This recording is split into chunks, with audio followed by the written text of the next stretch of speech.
I quit. I had a job that paid me over $100,000 working as a lawyer in Sydney. Flexible working arrangements, great security, and amazing people that I got to work with. And honestly, I thought that I had made it. But after working 3 years in the corporate world, I realized that I was wrong, and I decided to take a different path. I graduated uni in 2018, and for the first year after graduating, I'd commute 1 hour into the office, work 8 to 10 hours, and then commute back home and slept. When the pandemic hit in early 2020, we all started working from home. I'd wake up, walk over to my desk, work even longer hours, oftentimes 10 to 12 hours a day, and slept. And I would do the same routine the next day. Work, sleep, and the next day, work, sleep, and the next day, work, sleep. And honestly, I thought that that was it, that for the next 40 years of my working life, I'd be doing the exact same routine until I retired.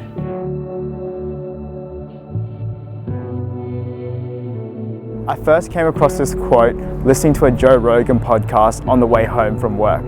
That most men live lives of quiet desperation. It's one of my favorite quotes ever because it's true. And I've been that guy. You're just in this world where you just can't wait to just run away. I had just worked a massive 12-hour day, and I remember the moment on the bus as I was crossing the bridge, looking out the window and realizing I was one of those people. I was leading a life of quiet desperation. On the surface, I looked happy. I showed up to work with a big smile on my face, and I put in 110% effort into everything that I did. But deep down, it felt like I was drowning. I remember seeing the bosses that I worked for, who had been in the industry for 20 to 30 years, thinking to myself, I don't want to be them. I just couldn't see myself doing the same thing for the next 30 to 40 years of my working life. And the longer that I stayed, the harder it would be for me to get out. I was hesitant to mention this to other people, let alone myself. Maybe you can relate. I know there are people watching this video right now who feel the exact same way. But it doesn't have to be that way. There's a way out. Today, I wanted to share with you the why and how I managed to quit my corporate job. I'm gonna break this video down into 2 parts. So I'm gonna start with the why and share a little bit more of the backstory that led up to the point where I finally decided to pull the plug and quit my corporate job. And then I'm gonna go into the how, because I'm hoping that this video can serve as not only a source of inspiration, but also a roadmap that you can use if you're feeling the same way that I was and you're looking to make a similar change in your life. So I was raised in an immigrant household.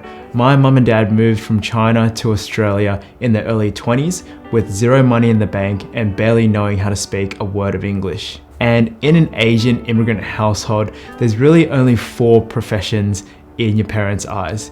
Number 1, you're either a lawyer, you're a doctor, you're an engineer, or number 4, you're a garbage man, which essentially covers all other occupations. No, I'm just kidding. My mum and dad were actually not that traditional, and they're actually very supportive, and they never really pushed my sister and I towards any specific profession. And growing up, I'd actually always been very creative.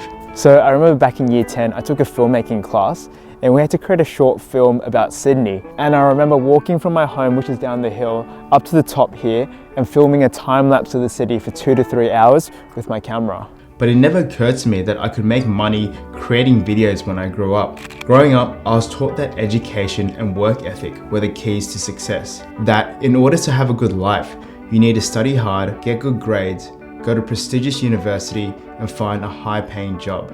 That was the path that was laid out for me. Maybe you can relate. And so that's the path that I followed. I'd always been really good at school, and so when I saw all my friends studying hard to get into law school or medicine, I naturally just followed their path. It just seemed much easier going with the flow and doing what everyone else was. I studied hard, got good grades, and went to one of the top law schools in Sydney, and then after university, I got myself a job working as a corporate lawyer. At the time, it really felt like I had made it. I got to tell my parents that their son was a lawyer. All the sacrifices that you made in your 20s to leave China and come to Australia, leave behind your family and friends, was all worth it. And that brings me to June 2018, when I graduated from law school. So after graduating, I decided to take a gap semester before starting full-time work to give myself some time to do some traveling. I got to go to the World Cup in Russia with Jason and my high school friend Saddam, and afterwards we backpacked Europe for about 3 months. I had the time of my life, and when I got back home, I decided to use my spare time to explore some other interests that I had. That was around the time when Jason and I decided to start our YouTube channel, Simple Cookery. And through the process of making cooking tutorial videos, we started learning videography. Fast forward to early 2019, I started my first full-time job as a lawyer. And in my first year, I actually really loved it. I learned so much about business and approaching issues with a practical commercial perspective.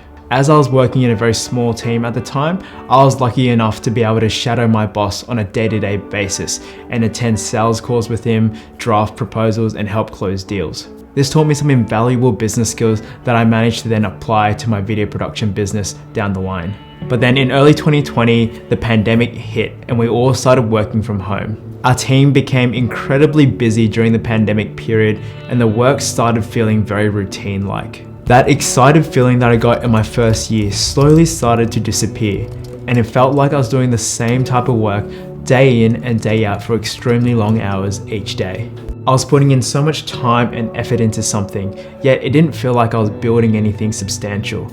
It really just felt like I was trading my time for money, like I was a little spinning cog inside a bigger corporate machine. And I knew I had the passion and the skills to be able to contribute more value into the world. And that leads me into the second part of the video, which was how I managed to quit my corporate job. A few years ago, I remember watching these YouTubers like Vanessa Lau, these millennials who had entered the corporate world and realized that it was not for them. And so they decided to quit their jobs cold turkey to pursue their passion. I remember feeling so inspired watching those videos. I wanted that freedom so badly, to have the time to pursue my interests and to give value to the world in my own way, rather than following the instructions of a boss. But I'm quite a risk-averse person, and so quitting cold turkey just seemed way too risky for me. So I decided to take a gradual approach that spanned over a 3-year period.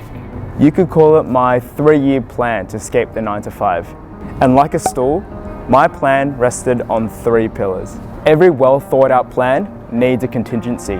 And the first 2 pillars on my plan were essentially my contingency, or safety buffer if you like. The first pillar was building an emergency fund and acquiring assets. This means that you won't be living paycheck to paycheck and you'll have a bit of a safety net for when you do decide to finally quit your job. Not to mention, a safety net also allows you to make better long-term decisions for your business because you don't have to make money right away to pay the bills. That means that you can afford to say no to certain shoots that you might not want to be doing long-term, so you can focus on winning the projects that you're actually passionate about and that will actually grow your business in the long term. In the 3 years that I was working in my full-time job, I managed to save over 50% of my salary, and at the same time I was building my videography side hustle. This allowed me to boost my savings, build my emergency fund and start buying assets, which meant I was in a much better financial position to actually leave my job compared to if I had no savings at all. This gave me the time and space once I quit my job to actually build my video production company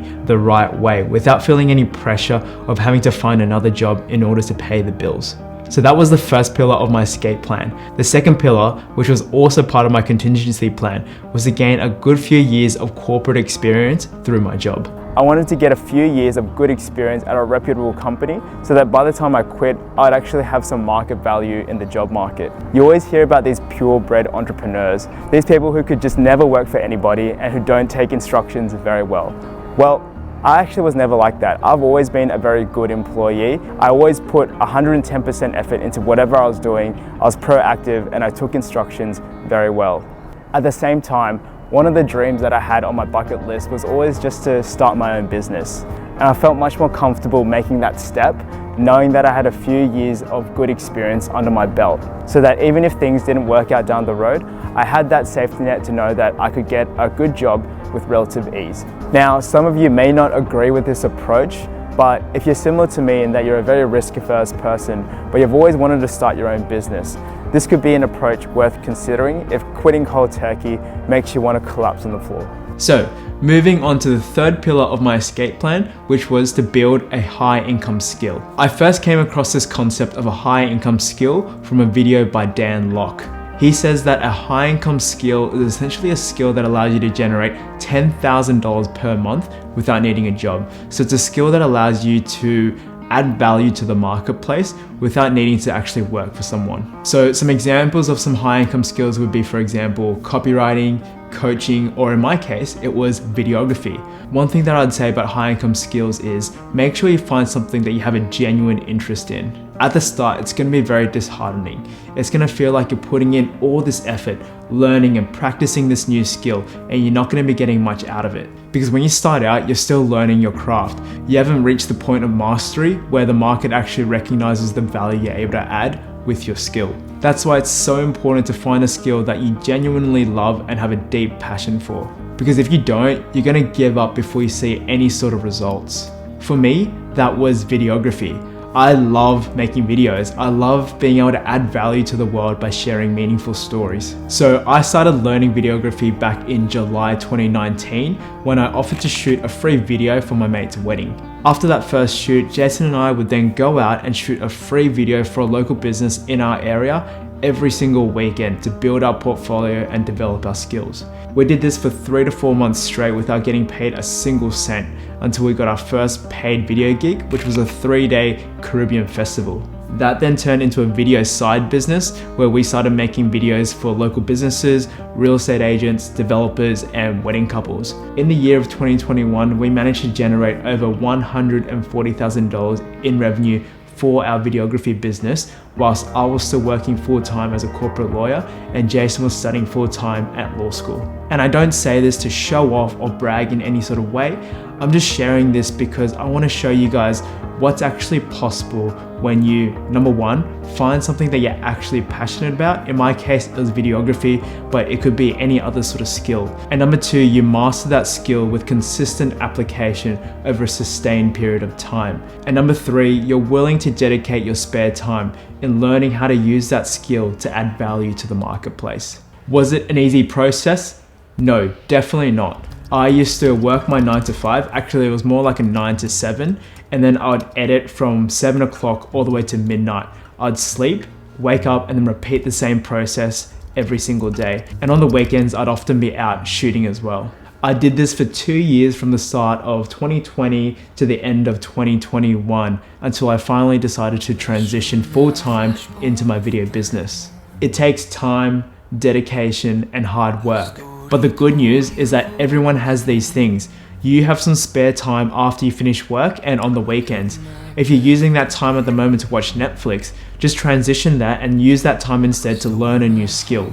You also have dedication and work ethic. You don't have to buy these things, you just have to use them the right way. And you might be wondering, aren't you scared? Hell yes, I'm scared. I'm scared of not being able to make enough money to sustain this long term.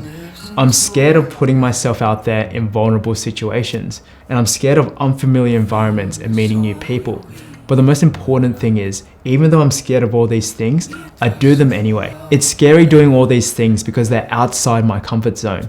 But I know I have to do them anyway, despite my fear, if I want to grow and make my dreams a reality. Because you should be more scared of not taking risks. When I'm 80 years old and sitting on my front porch and reminiscing about life, I'm not going to be remembering the 40 years I spent in a cubicle working in a corporate job that I didn't care about. But what I will remember was that time in my 20s when I decided to quit my job, take a risk, and pursue that video business that I was super passionate about with my best friend.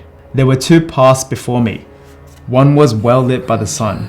There were lots of people to accompany me, and it was easy to see where I was going. The other path was much less traveled. It was dark and scary, and you couldn't really see where you were going. So I decided to take the path less traveled, because even though it will be immensely more challenging, this is how I discover who I truly am.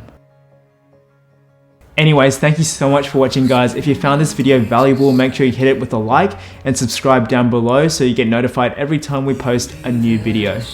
If you want to hear more about our journey of how we transitioned from being complete beginners back in 2019 to now running our own video production company full time, make sure you join our email newsletter, link in the description box down below. In our newsletter, we share more about our journey and go into the specifics, and we share personal stories, insights, struggles, you name it. We would love to have you in our community. If you ever have any questions, just feel free to reach out to us at jonoandjason@gmail.com.